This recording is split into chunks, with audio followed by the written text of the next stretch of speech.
Well, hey y'all, welcome back to Life with Nana. I'm Nana and I'm so glad you're here today. Today we're going to be in the kitchen and we're going to be doing some canning. We are going to be canning venison and I have all of my things laid out here to get started. I'll show you the canner in a minute, but I have 7 pint jars, wide mouth. I have my 4 jars canning lids. These are my favorite.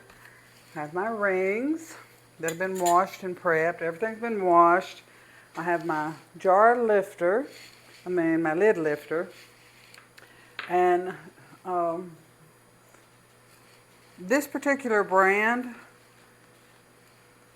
wants you to soak your lids in hot water for a little while. I forget how long, just for a while. And then I have my cheat sheet for my canner. And I have the Presto digital pressure canner. I will show it to you, but this is an electric pressure canner. So I always like to have my cheat sheet handy. I also have my favorite canning book. This is the complete book of home preserving 400 delicious and creative recipes for today, and it's by the Ball Canning Company, so I always like to have that handy as a reference. Some of the most important things that as far as canning goes is to have knowledge, which you can get from places like here, Life with Nana. I like my new aprons that I got. And or reading your canning book, or you can go to the National Home Preservation, Food Preservation website, and you can get tons of information there also. Let me get my lids in some hot water. I think I hear my thing beeping over here. So I'm just going to pour some hot water over these and let them be sitting while I'm filling up my jars. And that'll be just fine. Now, I do want to show you the canner. Let's see if I can get you around here to show you the canner. So anyway, this is the canner that I like. I love this canner. I love it so much because you can just set it and go. And I'm going to set you back just a little bit so you can see kind of what I'm doing to the canner. It's asking me if I want a pressure can, so I do. It's asking me for the time. When you're canning meats, you want to do for 75 minutes in pints. And I don't want to heat the water up because we're doing a cold pack method. And I'm going to put you back over here where you can see what I'm doing. Okay. So we're doing a cold pack method, and that means my jars are cool. The water in the canner, I've already put that in there. That's just tap water, it's cool. The meat, I'm going to get it out of the fridge.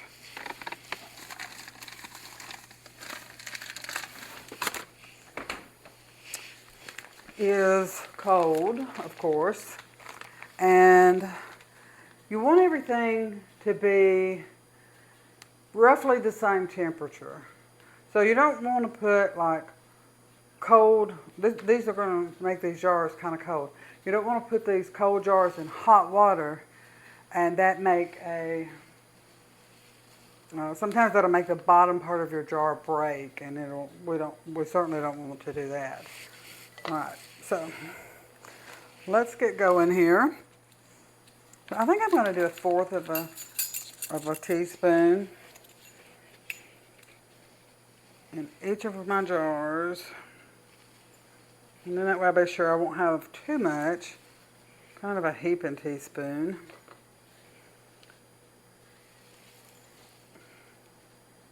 I also have some vinegar to wipe the rims. We want to make sure that all the rims are clean.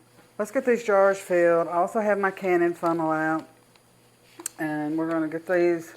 We're not going to pack these jars so full that they wind up just being one big hunk of meat when they're canned. We want it to come out pretty good. So, okay, that looks pretty good. And we're just going to keep filling these jars up. Some of this is tenderloin, some of it has been tenderized, some of it not. It's just different kinds of meat. This was gifted to us by my wonderful brother-in-law Kenneth and our wonderful neighbor across the road.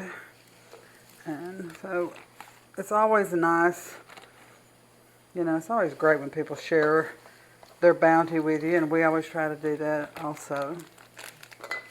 How have you guys been doing?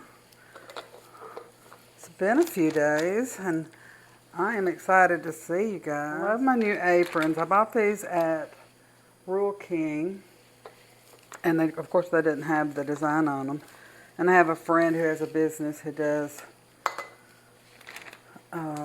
embroidery work, and so I took them to her, and she got them embroidered up for me today, which I was so tickled. I was not expecting to get them back today, but I did. So that was really good. All right. So we don't want to overstuff them. We want a good 1-inch headspace. We're not going to add liquid to these jars because this meat's going to make its own liquid as it cooks. And so that'll be good. Now we're going to get our rings and lids on here. And as I said, these jars are cold.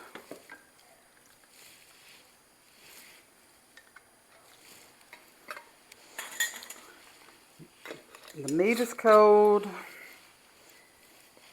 and the water in the canner is cold. That's what you want. You want to make sure everything is approximately the same temperature. And one thing that I love about this canner versus a stovetop canner, I would have to babysit this a lot if this was a stovetop canner, because I would be having to watch the gauge and all that to make sure that it didn't go above, it didn't get too pressurized. This one does everything on its own. I don't have to worry about that.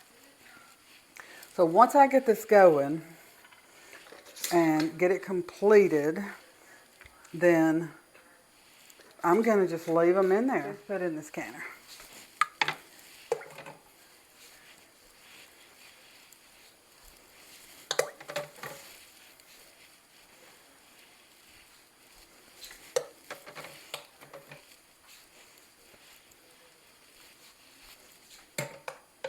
Alright, put the lid on. Let me turn you just a little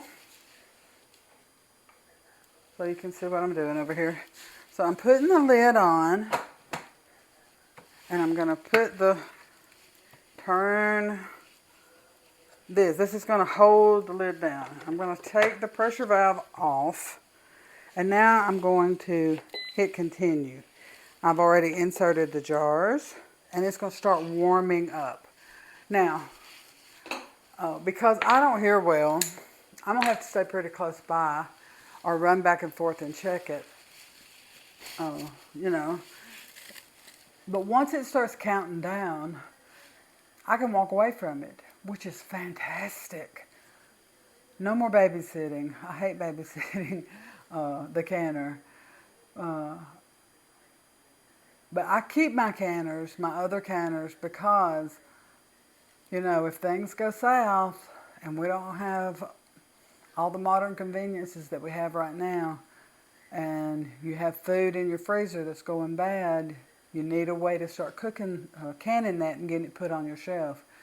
We have like a camp stove type thing that you can put your canners on, and you can can outside, which is, I've never done it, but I have seen people do it, and it works really good for them. So if you were in that situation, that would be really good. And we want to make sure that we have food here that we don't have to worry about it. That's why I do this kind of thing. I like to have a lot of my own home canned stuff that if I can. If I can't, then I like to do, I like to have, store-bought stuff that I can do.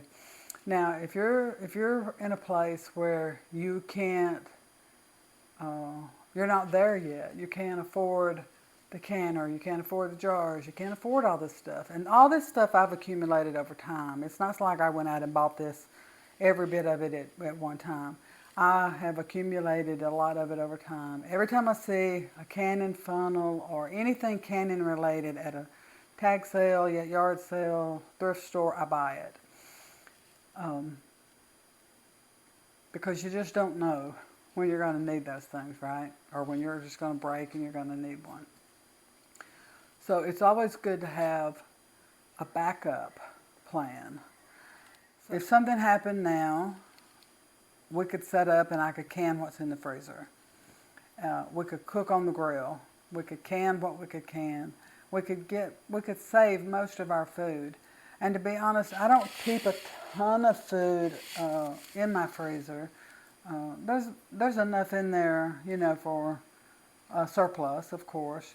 But there's no, for me and Papa right now, I have enough on the shelves, I have enough freeze-dried, I have enough canned, that I don't have to worry for a few weeks, maybe even a few months, if we were careful. To make it go to the next step. And as soon as it starts counting down from 75 minutes, then I can go and just leave it alone. And what we'll do is, the first thing it's going to do is it's going to count down 10 minutes, and it's going to vent from up here. And I could put the regulator back on. I just want to make sure that it is on vent, right like that. Now, when the 10 minutes is over, I turn it to can, and I hit the button again, and it will progress to the next step. Okay, it's the next morning, and we're going to get our venison out of the canner. Now here's my canner. It's completely cooled off. Last night, after it went through all of its cycles and everything, and I came in here and it said done. So I knew that I could unplug it. So I unplugged it and I went to bed. And I just knew that it would be fine for it to sit there until today. So we're going to get these out. The first thing I've got to do is to get the lid off. Okay, and these are not hot, but if these were hot, I would be using my jar lifter. But there's no reason for me to do that today because they're still warm. But you see how much liquid they made? That's fantastic. It looks good. Everything looks wonderful. Also, if these were hot, I would probably space them out just a tad bit more. Give them plenty of room around them.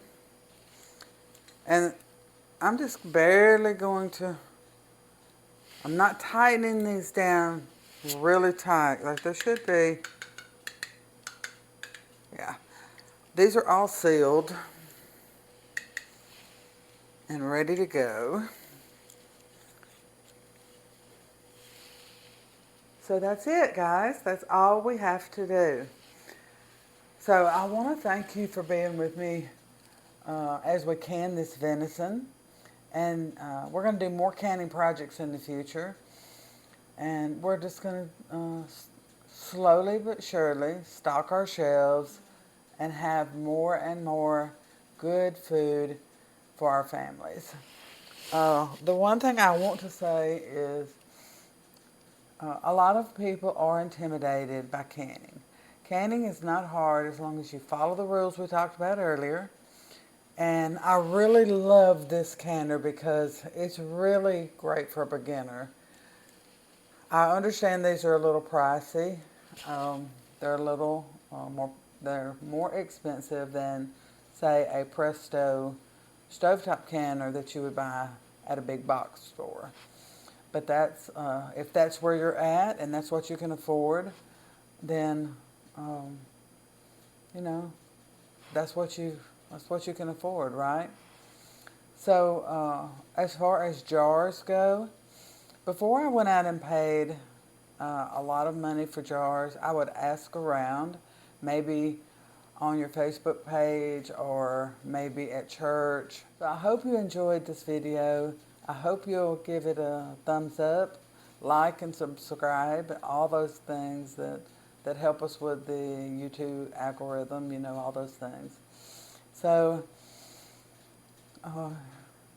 anyway, I hope you have a great day. And remember, be kind, be generous with your time. Nana loves you so much, and Nana is so proud of you. God bless you. I hope you have a wonderful day, and I'll see you on the next one.